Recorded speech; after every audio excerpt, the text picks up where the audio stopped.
Welcome to the Coffee with Karen podcast, a weekly chat show discussing everything from holistic health to current affairs from a mental, physical, and spiritual perspective. Get your weekly cup of positivity with a sprinkling of woo-woo. Fantastic. So we are live with this week's version of A Coffee with Karen, a cup of positivity with just a sprinkling of woo-woo.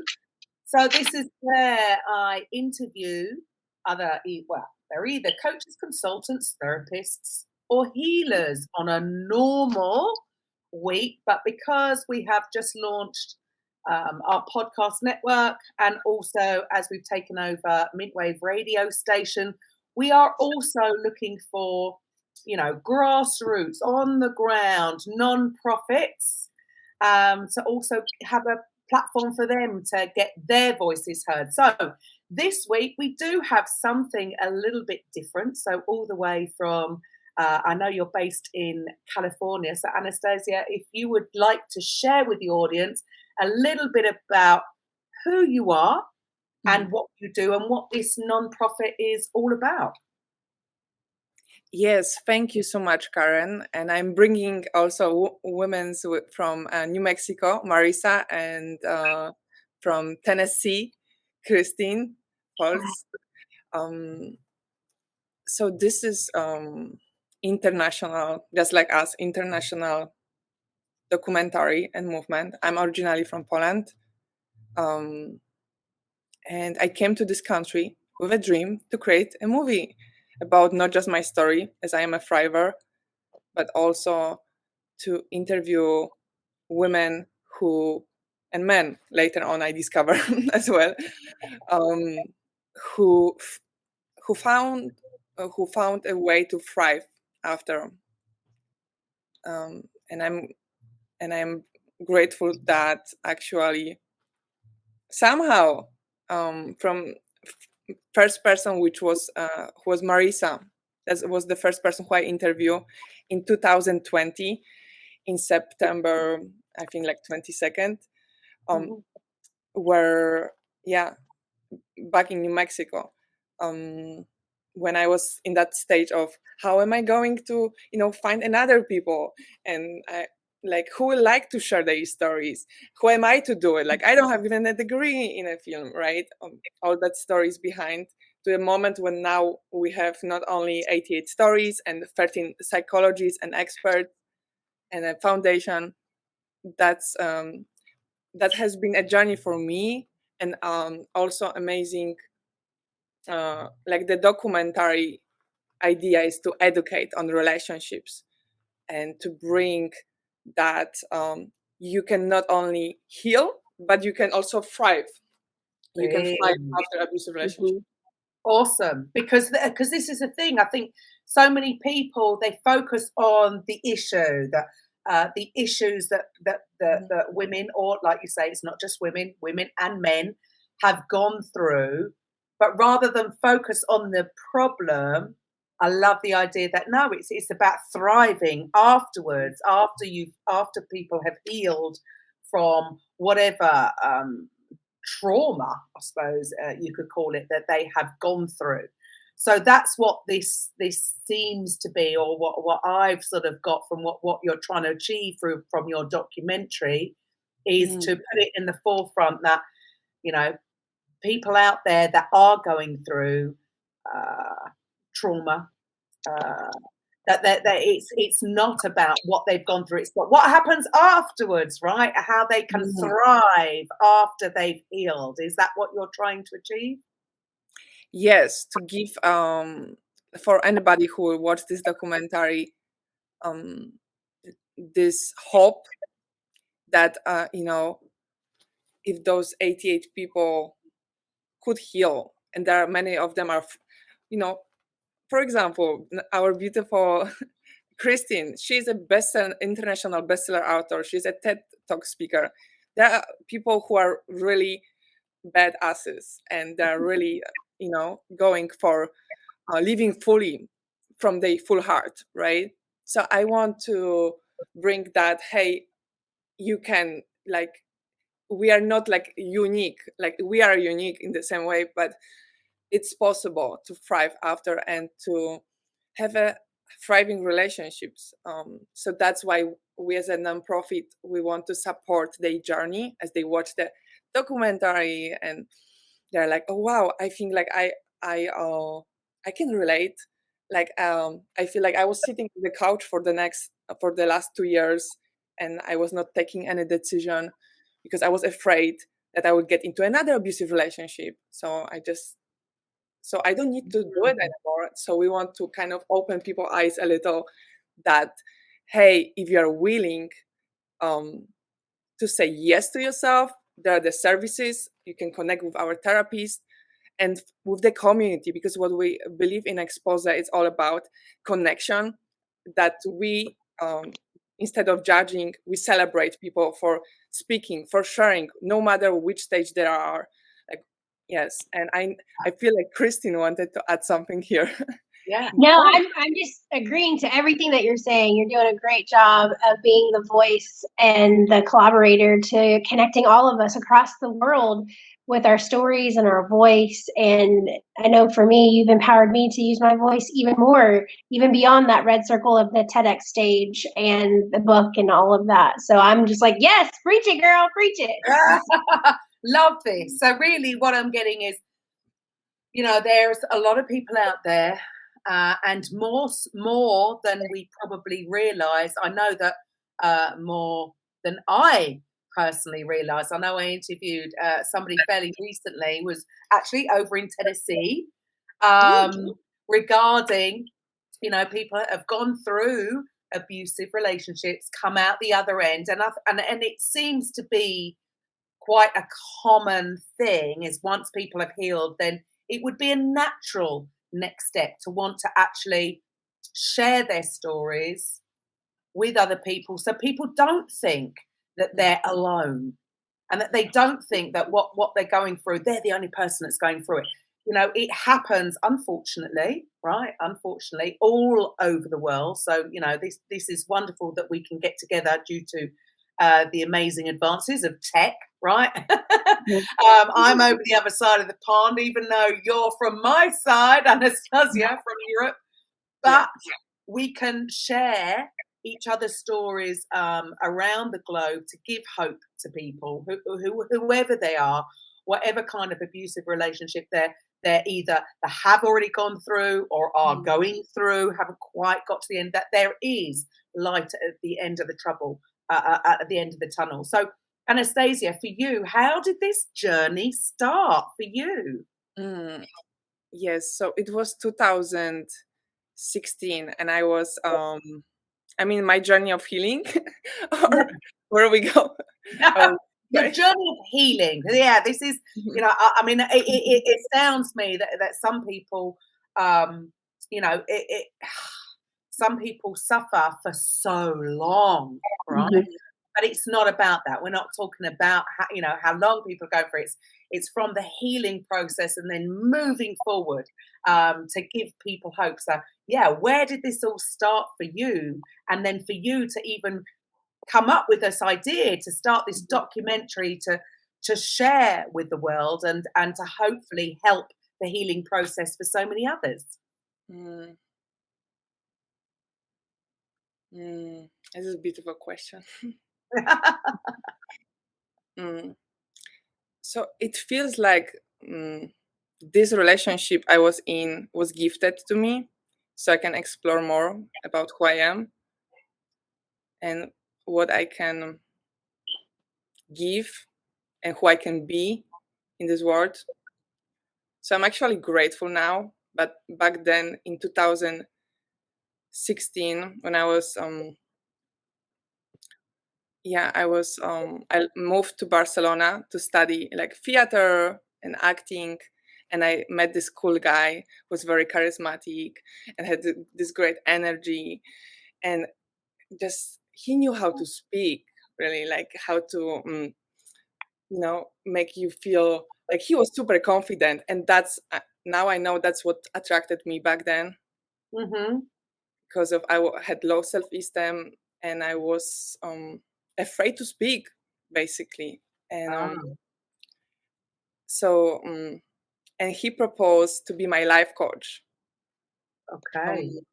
And that was, I came from very humble family in Poland, so I felt I was back then also studying psychology, and I felt that, well, he sold me a story. Okay, he said, "Oh, you are going to be the most successful person if I will be your coach," and God sent me to help you. He brought me to church. Back then, I was very, in,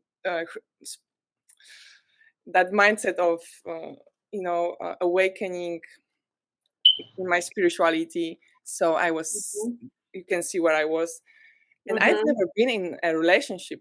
Okay, so he was giving me a lot of candies, and I've never had a candy in my life.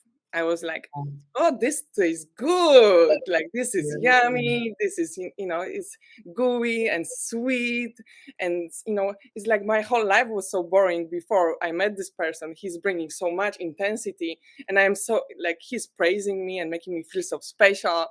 So all that Right. attention I've never got in my childhood, as I grew up without my dad, with some abandonment issues, which I also explore with another, in the documentary, that many of us go through some childhood traumas, Yeah. and we are seeking that Yeah, in sure.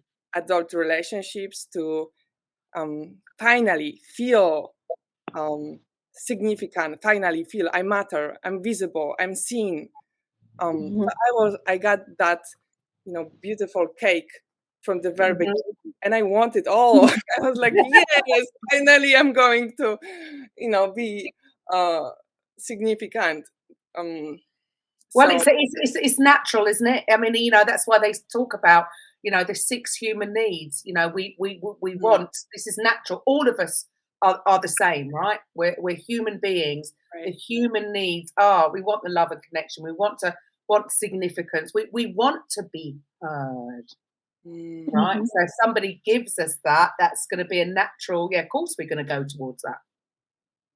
And I'm glad you said that, because of, yes, that my story, or those 88 stories, is one voice. That's what we go for. Like the documentary, I think it shows beautifully that it stops with us, like the whole, generational traumas, but also that this is um story of one voice, like 88 stories but one voice. That Mm, the documentary shows um that transformation, but it doesn't reveal names. It just okay. shifts from one person to another, creating a story of, you know like I mentioned, where I was, what attracted me to the moment, what was the moment, aha moment, that I said, hey, I need to leave. And then, oh wow, I can actually I can, there is something wrong with me. I mean, not really, but then there are some things I can work on, right? Like Right. boundaries. So the healing process, and then into those, like superpowers, and how to take space and be loud and be yourself and embrace uh, who you truly are. Yeah. Love that. Love that, because Mhm. that isn't that what everybody wants, right? Mm, That's what everybody wants, Mhm.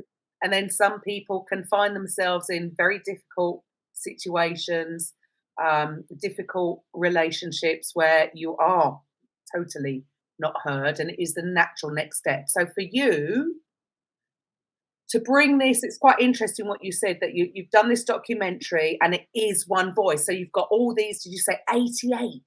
88 mm, yes. stories, but Mhm. actually it's almost like it is one voice, because it is the natural, um, yeah, we are all the same. Doesn't matter where we're from, what country, what part of the globe, right? We are all human beings, and we have our human needs, and that if they're not being met, there's circumstances that happen that we can find ourselves in situations that we don't want to be in, but Mm, it's not because it's our fault. right, it's right. it's not to do with that. It's And so how people can actually come out of these relationships in a healthy way, and not just heal but actually thrive. Yeah, we don't want to just heal, right? We want to thrive. Absolutely. Awesome. So who else do we have?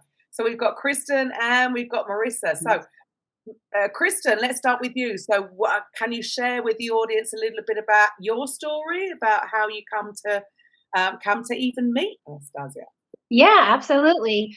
My healing journey started when I began to realize that I was actually in an abusive relationship. I was the social worker going out and saving the world, working with kids in foster care and child welfare, and coming home to an emotionally abusive battleground. And I knew all the signs, I knew all the red flags. Looking back, it was not a circus.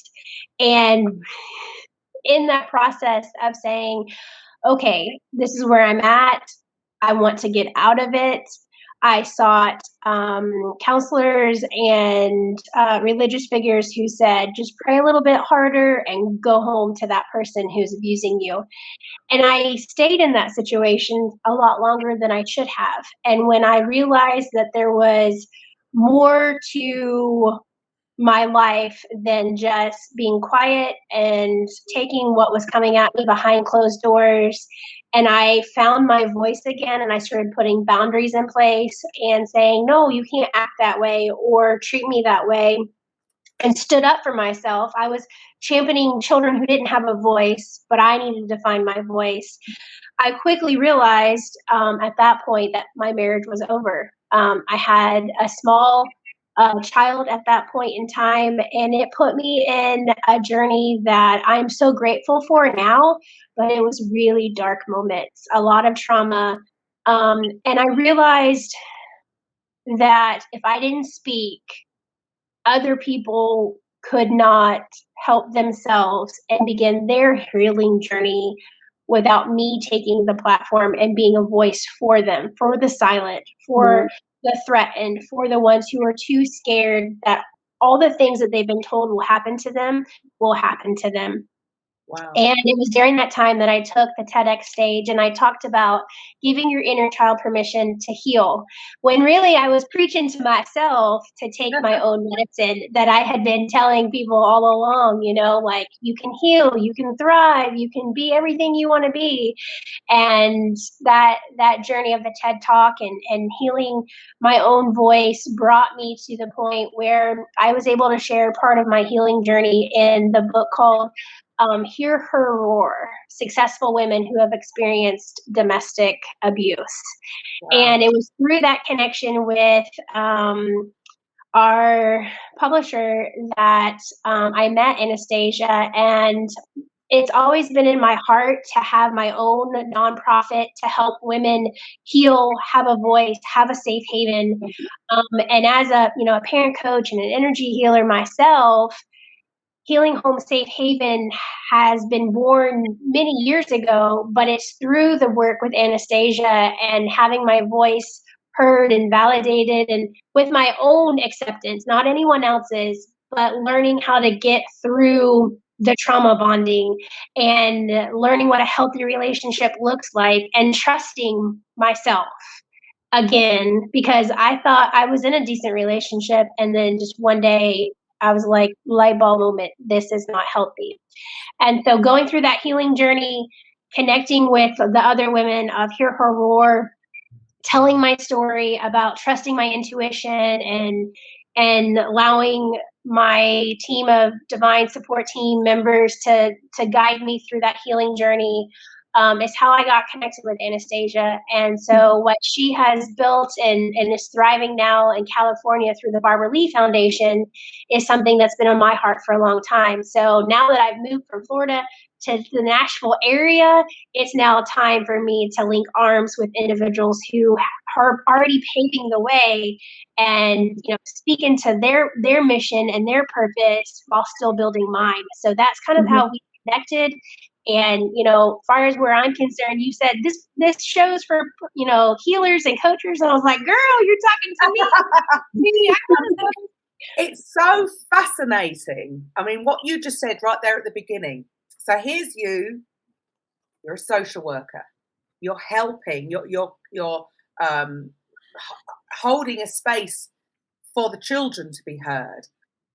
And yet you found yourself still in an abusive relationship. And I really find that fascinating, because every coach that I suppose that I've interviewed, we can see it for other people. Yes.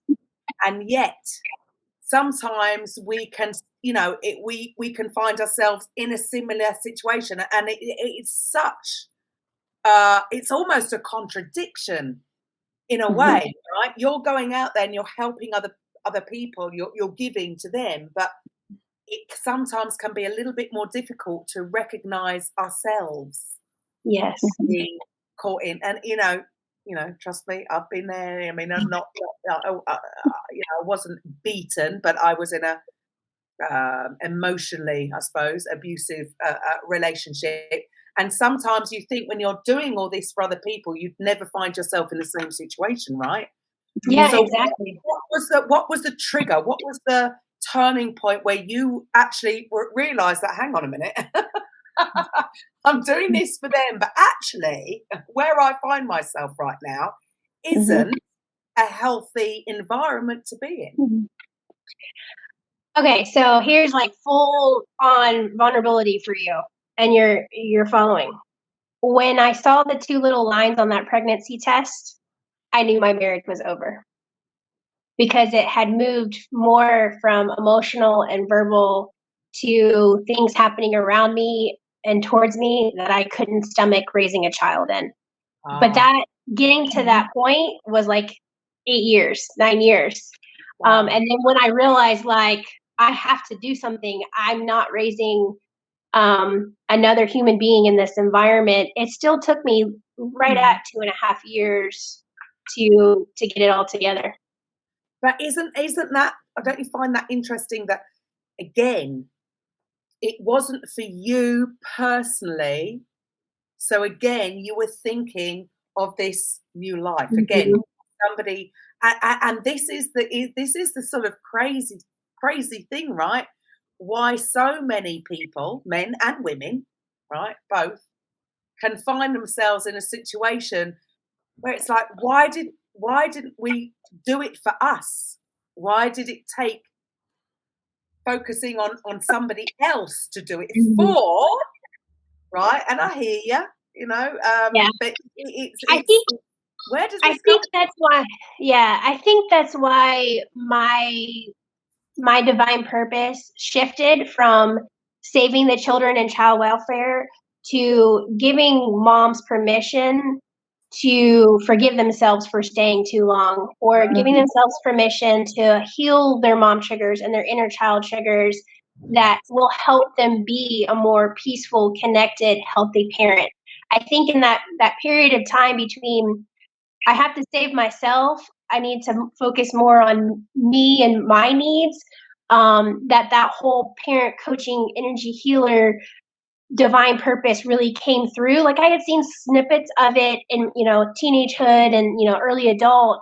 But I was in this relationship in my 30s. And then when that went off, I was like, I'm not in a healthy relationship. And it had begun to escalate, giving myself permission to be like, this is dangerous.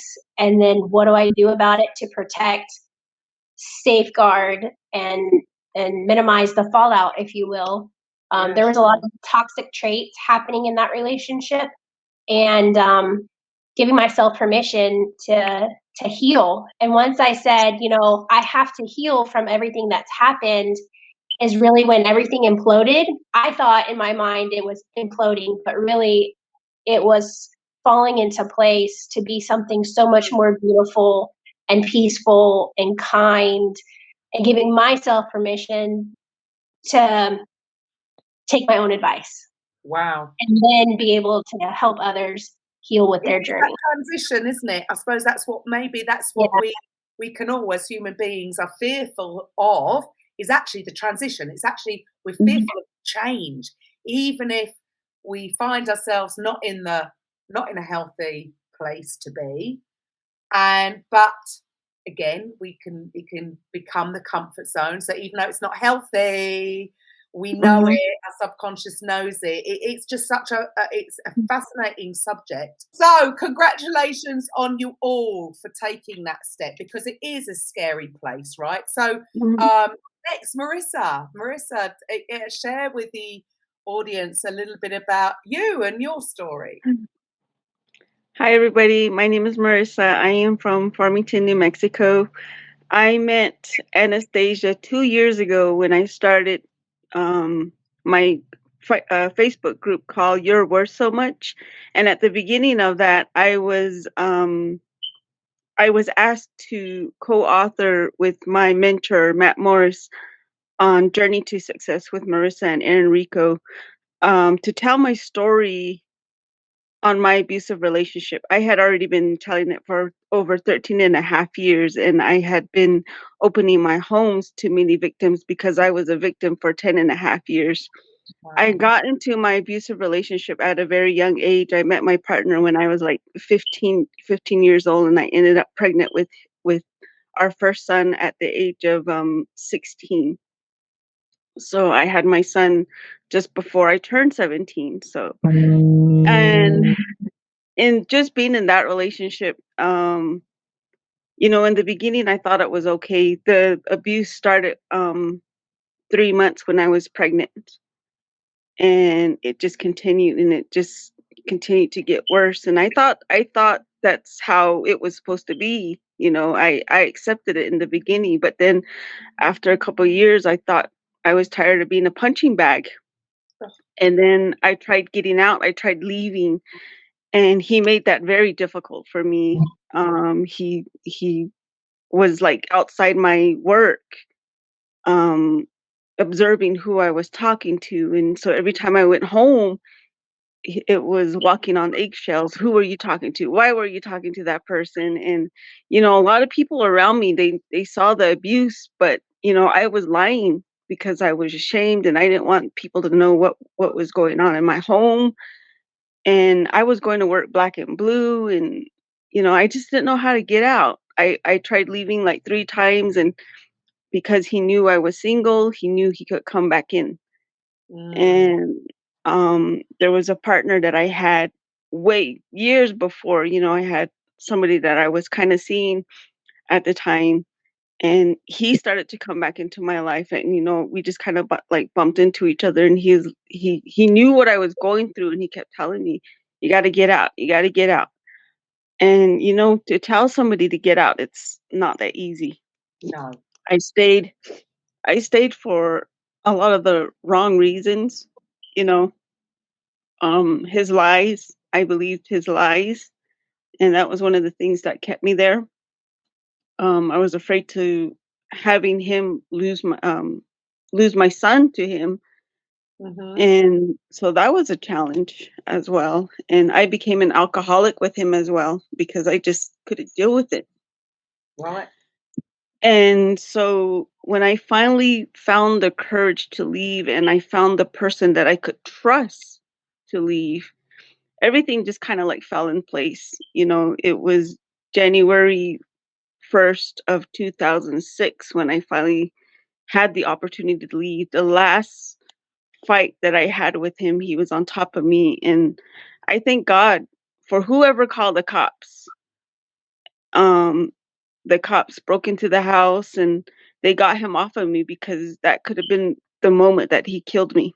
Wow. If they had not pulled him off. And the last thing I remember, and the only thing I remember that night, was the cops telling me that he was going to be in jail for a while, and that was my opportunity. The few days that he was in jail, I packed up everything in my apartment, and I packed up his stuff, and I told his sister to take it home with him, and that I wasn't going back. Everybody thought I was lying. Everybody didn't believe me when I said, this is it. I'm not doing it anymore. Right. And they were like, you're going to go back. You're going to go back. And I was like, no. And my partner, who is now my husband, I asked him if he would come with me. And I kind of hid because I was working 2 jobs. I was a supervisor at a restaurant, and then I was working a night auditor at a hotel. So some of the coworkers that I was working with, they lived out on the reservation, on the Navajo reservation. So I was able to ask a couple of them if I could stay with them. And he didn't know where I was. He didn't know where to look, which was a plus side, but he knew where I was working, and that was the scary part. So I would have, as a supervisor, I was having other people answer the phone for me, and Wow. it was a little scary. But another opportunity presented itself, and a friend of mine had told me that she was getting ready to move to Nevada, Laughlin, Nevada, and she was going to start working out there. And I asked her, I was like, "Can I come with you?"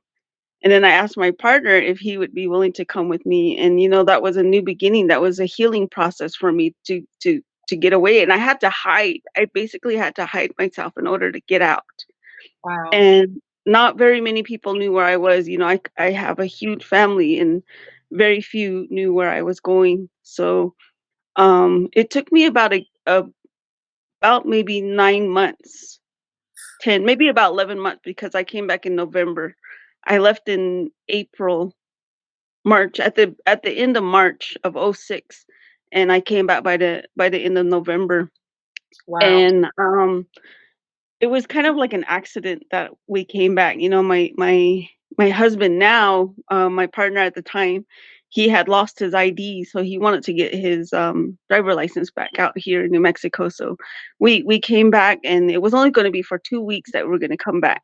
But the night before that we were supposed to go back to Laughlin, Nevada, my ex-partner showed up at my house with my son, and he was intoxicated. Ugh. And I had lost custody of my son, Oh, and I just took my son out of the vehicle, and I told him, go home, sober up, come back the next day. You can pick up your son. But because of him being intoxicated and not focusing, he couldn't compute that in his mind. So that very moment, I decided, I'm staying in New Mexico, and I'm going to fight custody for my son. my So goodness. we stayed, and it was another journey on that part.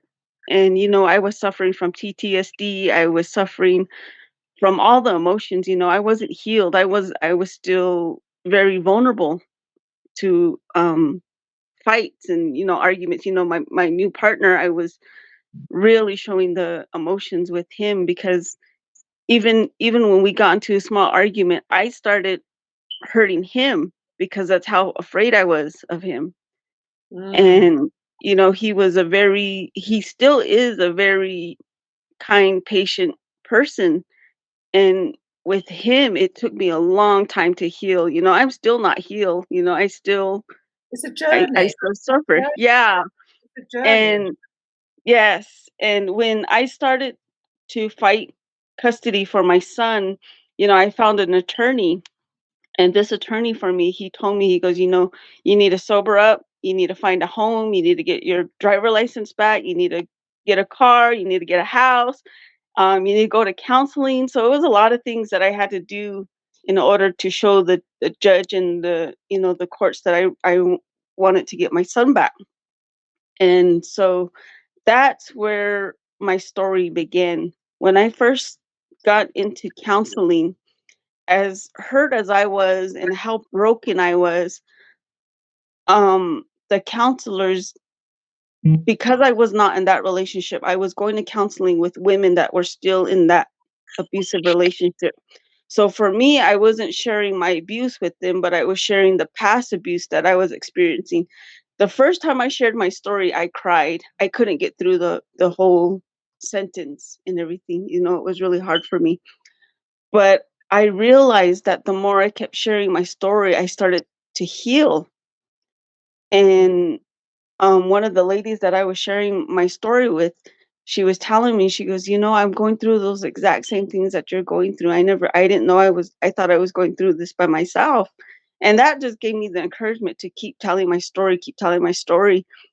And, another year had gone by from January 8th, 2008 was when I got full custody of my son back, because my ex had made a mistake with him when we had joint custody. He abused his son while he was there, and my ex sister-in-law was the one that called the cops on him, so I was able to get full custody. Wow. And from there, I moved from Doesn't Farmington. happen overnight. For you guys is that it doesn't happen overnight. There are stages.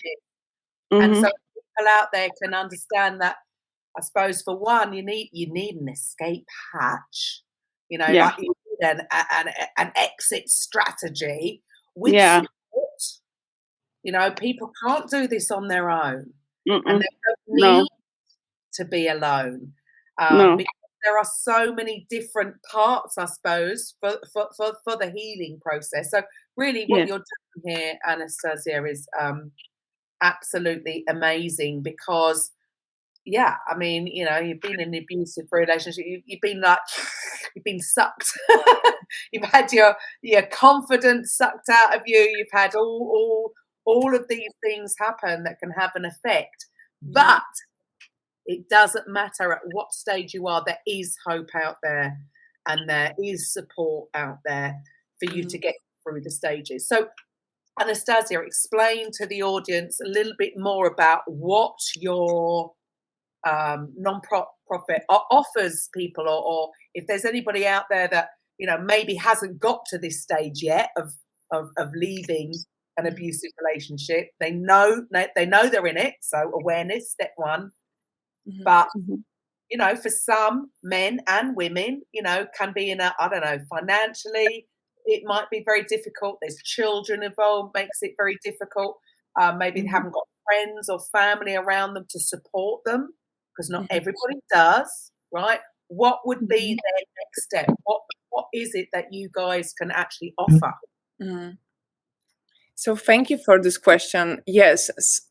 So for anybody who is interested in just discovering how they can go from surviving into thriving, we create these monthly meetings, group meetings, which Christine actually, she's leading. And we get to go through 12 teams to arrive into thriving, from surviving into thriving. We also offer legal counsel, and we do. We are in the process also of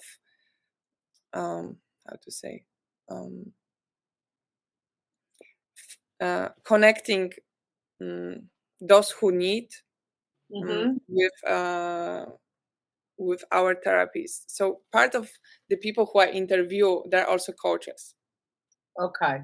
They're like psychologists, therapists, trauma informed, and part of the expose idea, the experts, is also to connect some of those experts with people who will watch the documentary and just feel like, hey, I feel like I would like to schedule in a discovery call with this person and connect and see if I can work, right?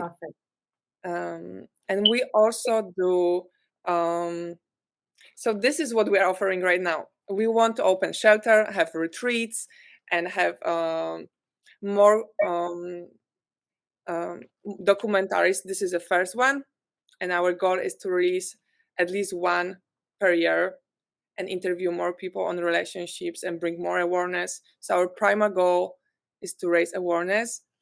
And then when people start to have questions, that's where we welcome them. You can go to exposenetwork.com, and that's where you get to choose the expert, this type of psychologist or coach you would like to work with. Perfect. So you're a connector, really. So and I love this, because this is definitely my philosophy, is that there isn't one size fits all, and there's going to be women, men out there in different situations that need different sorts of help at that time, right? Because it's like from your stories, Christine and Marissa, is that from me as an outsider, I've never met you guys before, but from you sharing your stories, there's different stages, right? So you need help Mhm. different stages to meet you where you're at that specific stage to like move you to the next step, because it is a journey, right? It's not going to happen overnight. Yep. And maybe that's what for me, my perception of things is, I think that's the biggest challenge for people. For me to go from here to here, it's I can't do this. This is much. But it isn't. It's got to be in baby steps. Yes, to get from here to here, maybe you need to speak to this person and maybe plan out what the legalities of everything is, so that you have some kind of exit strategy, rather than put yourself in more risk and just leave. Or am I getting that wrong? I mean, I'm not the expert here. This is just an outsider looking in. Right. So there's one more thing which you just, Karen, shared, that we are a community. Like, we really want you to feel you belong. And there's just something what Marisa shared. I'm going to repeat. When I start to share my story, I almost felt like I was healing, like even more. And so there is this kind of shame and guilt around sharing your story generally. Like, you feel like, like anxiety, you sharing your story, and then people listening feel uncomfortable as well. Yeah. Right. So because especially on social media, everything's supposed to be rosy and lovely, and you just see the best part. So I can imagine for people going through it, to actually speak out could be quite a scary thing to do. So the mission for Exposé movement, that's it's to transform that fear into celebration in the community. Like, we get to really see each other and listen to each other's story, and like validate, not only validate, but basically, I feel like, like really be with that person emotionally, that to really make them feel so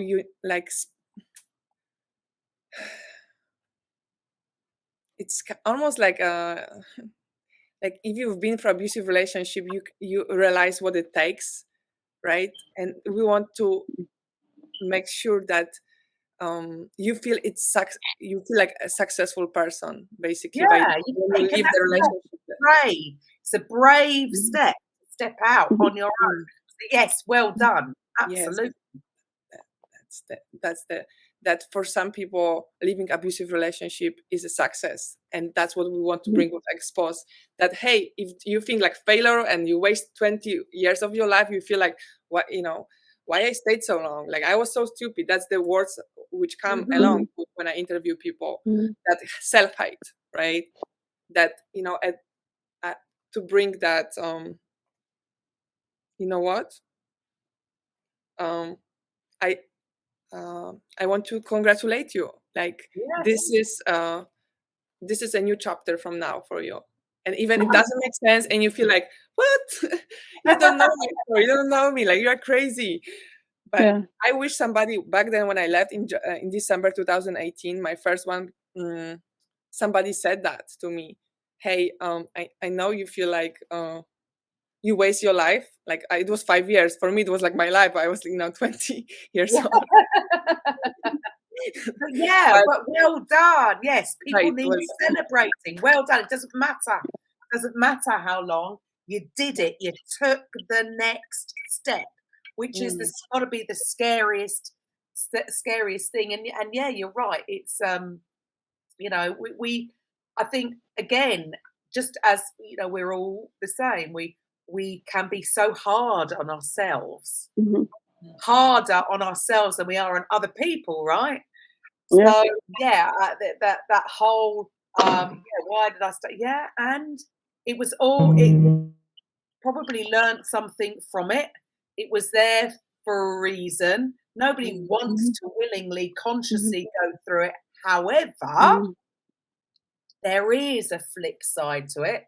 Like, from when you are thriving, like you just said right at the beginning, Anastazja, about, then sort of looking back, it's almost like, yeah, I'm almost grateful when you can actually honestly say that. That's when you've healed, right?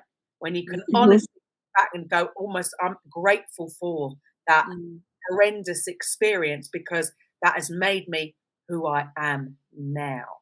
And I think that message is massive for people to realize, because they, when you're there in that space, you're never going to see that, right? And I'm sure you saw that back then, and you can say it now, back, because you are there and you are thriving, and it is a bit of a conundrum. Is that the word? It is a bit of a contradiction, because nobody wants to go through abuse, right? Nobody ever wants their children to have gone through it. They don't want them to have gone through it. But it's such a weird mindset to actually get to where you are and go, well, actually, if that hadn't have happened, I wouldn't be where I am today. Yeah. I think that message must be real hope for people that are not in that feeling place right now. Don't worry, you'll get there. You'll get there, but you've got to take the first step. So what is step one for you guys, for what you're offering? What is step one? To help save the younger generation, to teach the younger generation of domestic violence, and to help. When I first met Anastazja, she asked me, a friend actually introduced us together, and I got a message from Anna, and she asked me if I'd like to share my story. For me, I had been sharing my story for 13 and a half years, or now it's 15 and a half, going on 16. And I was like, yeah, I'd like to share my story, because I saw her purpose. And this purpose was to get women to share her story. At the time, she was all like, I just only want 25 people. That was her goal, 25 people. And, and she asked me, she goes, can you help me find women to help share their story? And, I was able to help get her 4 to 5 people at the very beginning. And from there, she just took off, and I didn't hear from her for so long. And then next, she was at 50 women, and then 100, and then next 125, and then 150. I'm like, oh my gosh, Anna.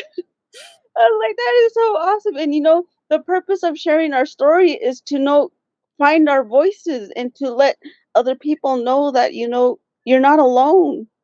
And, for me, it was for her to reach out and say, you want to share your story, and to find out that I was the first woman to share mine. That was just mind blowing. And, to help Anna get to where she is now, and to have this exposed come out. I'm very excited to be a part of it. I am very excited to be with her since the beginning of it. And, I know it's a journey, it's a process, and we just want to educate. We just really want to educate, and we want to save somebody. Just recently in my family, we've lost two people to domestic violence, and justice isn't being served here on the reservation. You hear about sexual assaults and domestic violence abuse, and a lot of the abusers, they go free. And for me right now, for working with Anna, I'm working on a nonprofit emergency funds for domestic violence abusers. So I've already opened my home, so I just want to be able to help them find the freedom. So I just got to thank you, Anna. Thank you. Oh, Marisa. There's like a sunflower wherever you go, it's just shining. And I feel that resistance, and what Marisa said, you ask what was the first thing to do, to ask, right? To ask for help. That's what that would be the first, and feel okay that I don't need to be ready. Oh, I'll give you a hug, Marisa, here. That you don't need to feel ready to get start your healing process, or like feel like qualified or feel any like it's okay to feel like I mean, just this is stupid. What I'm doing? Why I'm wasting my money? All those thoughts at the beginning, like this is like why I get nervous, why I feel like eating after those therapy, why I, all that. This is all that ugly, dirty part, and it's going to be. I actually feel like almost to as you know, the first step as you ask for help and you see that it's not beautiful and it's not like something relaxed, like comforting, but it's the opposite. To actually spend some time, like that will be another this is not your question, this is not what you ask for, but I feel like almost celebrating yourself for I just spoke with somebody and I asked them for help. I think what you've just said there is perfect. It is that understanding. I think that, like I said earlier, I think for some people, the enormity of going from in an abusive relationship to thriving seems such a big challenge that it seems impossible. So I think what you said just there is actually perfect, that step one is asking for help, and that there is no shame in asking for help, because somehow we've been conditioned to, because everything on social media, it's all perfect, they're all got perfect relationships and they're all having perfect lives, and it ain't necessarily so. So that one step of asking for help, and it's okay, and that understanding, like what you just said, is that's not going to solve it. Things are possibly even going to get more difficult, but, and that's the thing, but, that's just the first step of it. And that when you do get help and you do have support, that, yes, okay, it might get ugly, right? It might not go super smoothly. However, it is an essential part of the process. And I think that has got to be the understanding of people, because otherwise they will step back and not do anything. Because if you think it's going to go from here to here, no. But that there is support for you, there is help, and that just taking that one step, even though it is going to be still uncomfortable for a while, accepting that, I think that is definitely an important, really important first step for people to get out of it. Because otherwise they wouldn't do it, right? Otherwise they're not going to do it, take that first step. So I think what you've just said there is incredibly important for people to understand. But yeah, just pick up the phone. So how do they, Anastazja, I know you've got this, I know you're doing this documentary, and maybe some people would feel scared, anxious, awkward about doing a documentary. I know that when we spoke before, you did share that, they don't even have to show their face. It doesn't have to be, there's nothing to fear. So if you could share a little bit about that. So you mean for the next documentary, right? To share their stories. Okay. Right. So so the process of sharing your story on Exposé documentary, the next one, or podcast even, right? So the idea is that I don't want to trigger anybody, right? With just all what it brings when you share your story, right? It's like many times when you don't heal, you actually speaking about it, you are creating like a little PTSD episode, like you are living that. So that's why the whole idea of interviewing people who went through healing was also to making sure that that need came from inside out, right? And when we have somebody who want to feel that need to release that story, right? So the story doesn't own me anymore. Like I can actually, I am like, release it, like go, right? Like you have, like I have this paper, and one day you felt like this trash, right, through the abuse. And you're like, oh my God, this is like, I feel broken and I don't know who I am. And then when you slowly start to heal, you open up, and one day, even you have some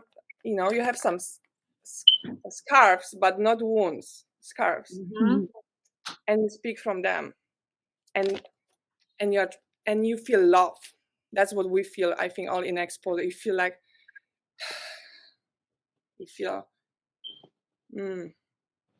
that I belong here, that this is not owning me anymore. I release it. Love that. And that story gets to be heard by somebody else, and they're like, oh my God, thank you so much. This is like a ripple effect. And yeah, one at a time, one story at a time. I love this. I love what you're creating here. So with your first documentary, so just very quickly, I can't believe we're running out of time. See, this is the thing.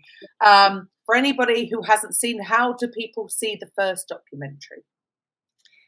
Right. So you can go to our website, and there will be a button to sign me up for like newsletter, and that's how we will release the date. Yeah. And that's from this. So for the listeners out here, if you're not watching the video, that will be www.exposenetwork.com. Is that correct? Right. And I feel like you need to add right now Weebly.com. Weebly.com. Yeah, I put it in the chat just because we are using the. Okay. Awesome. Fantastic. Let me add that too. Let me copy and paste that. So yeah, so and also now you are looking to create another documentary, is that right? To interview more people, right, who just feel inspired after watching the documentary, and they want to have that experience of transformation, and they want to offer that to the world. Just like we did in this documentary, and feel that love back. Because it is. I mean, our words have power. So by speaking your truth and being brave enough to step out and speak your truth, you are releasing it. No point in holding on to it, peeps. No point in holding on to it. That does a lot of damage. So what you're doing is, I love this, and it's.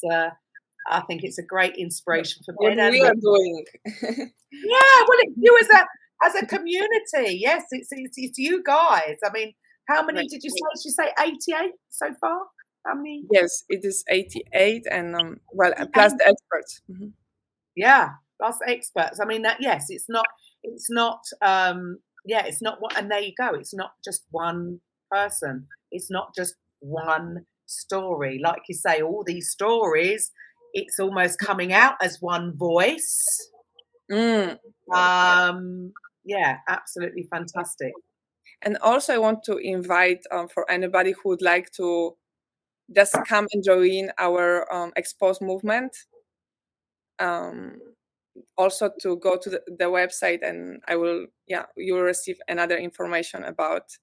That's a space where we get to celebrate each other and share in not judgmental place, and be applause, and be feel welcome, and feel safe to share. That's fantastic.